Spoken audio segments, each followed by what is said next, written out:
नमस्कार साथियों, आप देख रहे हैं ब्रेकिंग न्यूज डेली और आज हम लेकर आए हैं दिन की 5 सबसे बड़ी खबरें। अमेरिकी ट्रेड एडवाइजर पीटर नवारो की भारत को नई धमकी। भारत सिंगापुर के बीच स्ट्रैटेजिक पार्टनरशिप समझौता। भारत इजराइल का ऐतिहासिक बायलैटरल इन्वेस्टमेंट एग्रीमेंट। नेपाल में बढ़ता संकट और हिंसा। केपी शर्मा ओली का इस्तीफा। बड़ा राजनीतिक मोड़। तो वीडियो को आखिर तक जरूर देखें और हमारे चैनल को सब्सक्राइब करके अपना सहयोग दें ताकि हम आपके लिए हमेशा ऑथेंटिक और ताज़ा खबरें लाते रहें। चलिए शुरू करते हैं साथियों। पहली खबर आपको बता दे कि अमेरिकी ट्रेड एडवाइजर पीटर नेवरो पर भारी दबाव है क्योंकि उनके लगाए टैरिफ के बावजूद भारत झुकने को तैयार नहीं है। उन्होंने कहा कि यदि भारत ट्रेड नेगोशिएशन में नहीं झुका तो यह उसके लिए बुरा होगा। पीटर नेवरो ने कहा, या तो भारत अमेरिका के साथ है या चाइना और रूस के साथ। उन्होंने ब्रिक्स देशों को ब्लड सकिंग वैम्पायर तक कह दिया और दावा किया कि ये देश अमेरिका का मार्केट बंद होने पर टिक नहीं पाएंगे। बहरहाल मित्रों, आप सब समझ रहे होंगे कि उनकी बेचैनी बता रही है कि भारतीय बाजार उनके हाथ से फिसल रहा है। भारतीय यूजर्स लगातार उनके ट्वीट्स को फैक्ट चेक कर रहे हैं। ट्विटर, अब एक्स, पर उनके हर बयान के नीचे कम्युनिटी नोट्स जुड़ जाते हैं जिससे उनके झूठ बेनकाब हो रहे हैं। जब भारतीय यूजर्स उनके बयानों को चुनौती देने लगे तो उन्होंने इलॉन मस्क को ही गाली देना शुरू कर दिया, यह कहते हुए कि वे भारतीयों को नैरेटिव सेट करने दे रहे हैं। आपको बता दें कि किसी देश में जो भी सोशल मीडिया प्लेटफॉर्म इस्तेमाल किए जाते हैं उन्हें उस देश के नियमों और विनियमों के तहत काम करना होता है। नैरेटिव सेट करने दे रहे हैं से क्या मतलब है? क्या उन्हें इतना भी नहीं पता या ये लोग सच में सस्ता नशा करने लगे हैं साथियों? पीटर नेवरो का रवैया अमेरिका की मौजूदा राजनीति को दिखाता है जहां मागा वोटर्स स्टूपिडिटी को प्रमोट कर रहे हैं। वहीं अमेरिकी एम्बेसडर निक बर्न्स ने कहा कि भारत को दूर करना सबसे बड़ी फॉरेन पॉलिसी मिस्टेक है। भारतीय पूर्व विदेश सचिव कंवल सिब्बल और अन्य विशेषज्ञों ने कहा कि भारत की विदेश नीति हमेशा स्वतंत्र रही है। अमेरिका कमजोर हुआ है जबकि भारत मजबूत हुआ है, इसलिए बुलिंग काम नहीं करेगी। बुश प्रशासन के समय न्यूक्लियर डील से जुड़े विशेषज्ञों ने पीटर नवारो को पैथेटिक और डेस्परेट कहा। कई लोग मानते हैं कि अब उन्हें सीरियसली लेना बंद कर देना चाहिए।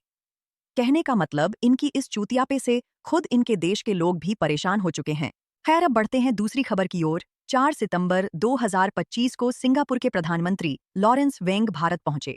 यह द्वारा सिर्फ औपचारिकता नहीं था बल्कि भारत सिंगापुर रिश्तों को नई ऊंचाई देने वाला कदम था।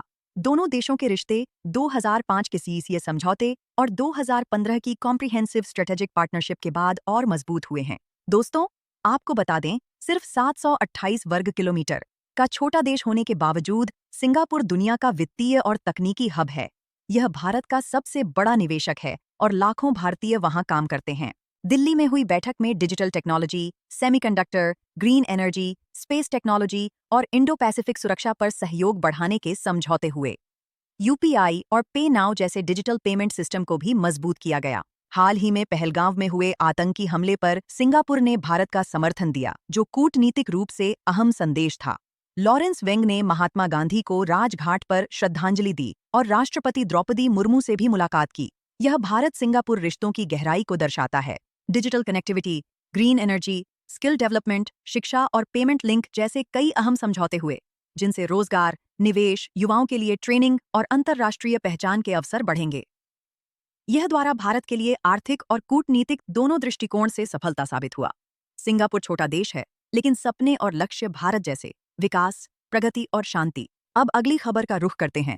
भारत और इजराइल के बीच ऐतिहासिक बायलैटरल इन्वेस्टमेंट एग्रीमेंट (बीआईए) 8 सितंबर को दिल्ली में साइन हुआ। इस पर भारत की वित्त मंत्री निर्मला सीतारमण और इजराइल के वित्त मंत्री बेजिल स्मोट्रिच ने हस्ताक्षर किए।